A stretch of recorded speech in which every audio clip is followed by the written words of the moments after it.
gentlemen, ladies and gentlemen, boys and girls, welcome back to the Comp Channel. It's your host, the smoothest fingers in the gaming industry. Your man Saw AZ, bringing you back another gameplay commentary. I feel like I'm making a commentary on the main channel. If you guys go ahead and subscribed or are subscribed over there on the main channel, you will know this is kind of what I do a good bit, right? Not all the time, but I do it a good bit.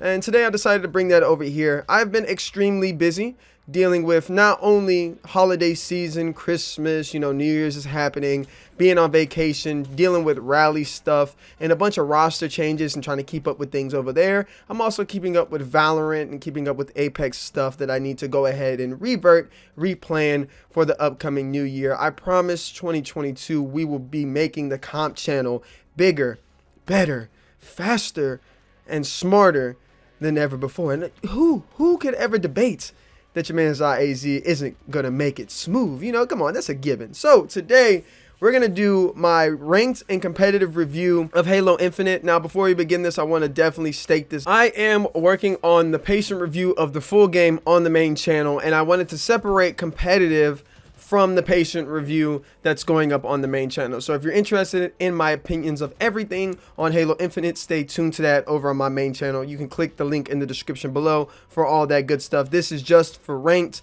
and competitive and all the rule sets going on over there. And same thing for over here. This will not be about the campaign or the overall casual side of multiplayer or the abysmal store that we have right now or the battle pass. This is simply about ranked and competitive. So with that out of the way, I'll give you a little bit of a description on what you're watching in the background. What you're watching is a little bit of 8s and pickup gameplay. This gameplay isn't the best. I go like 18 and 20, but it's about the W. I was anchoring, controlling rotations, and I get about 10 assists in here. So, maybe a change, a few little things, maybe could have happened for my KD, but hey, I don't really care about my KD that much. I just want to get the win, and that's all that matters in competitive and ranked. So let's go over what I think about the competitive strategy and what I think about ranked and competitive at its state right now.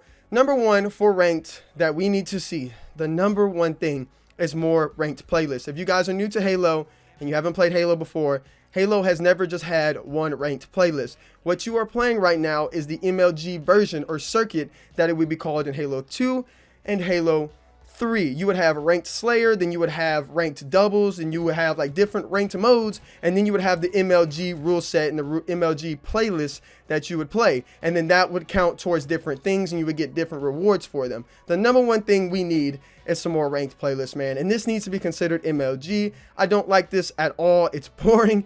It's not a lot to play.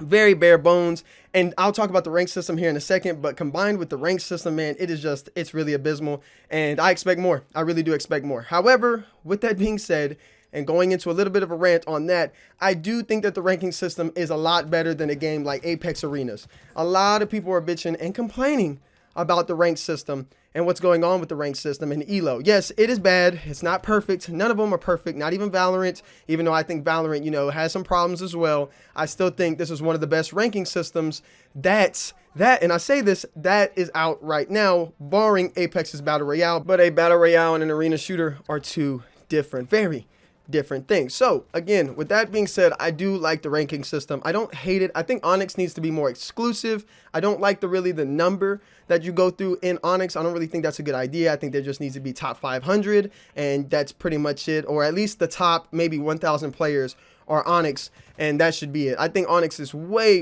too many players in it right now, and I feel like in the future there will be more players and more things getting nifted out or getting dropped out, from this rank system. Now, moving on, let's talk about the maps. I don't care really much about the maps or the modes. I don't hate them.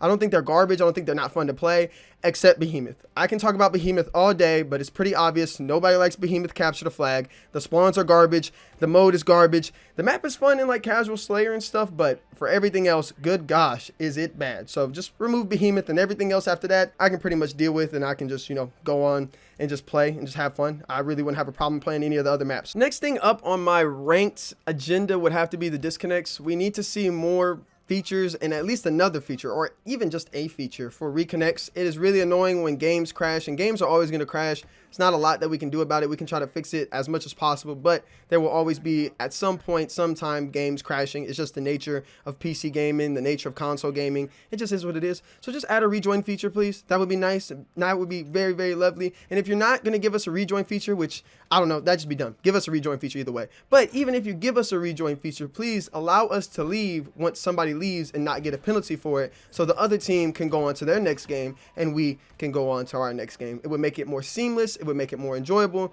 It would make it a lot more fun to play. Now, let's talk about the juice, the meat and the potatoes of all this competitive. Let's talk about competitive, guys. I seen Rally. I watched a lot of Rally. There's a lot of videos that I have planned for that. Okay, I'm caught up on everything now, so there will be videos. But with Rally, I noticed one thing that was really, really hard to keep track of, especially as a viewer and even somebody who's trying to break down videos, and that is the lack of a mini map. I'm not talking about in the game, but I'm talking about for broadcasters, because when I said this on Twitter, everybody flamed me for having a mini map conversation, and it feels like I always have a mini map conversation, right? It's like every time I'm talking about a first person shooter, I'm like, hey, the mini map, fix the mini map. The mini map should be the easiest thing to do in gaming. I don't get it. However, the mini-map for spectators needs to happen. Tashi's already confirmed this. I talked to him in a chat a while back ago for Halo, and he said, yes, they are working on this.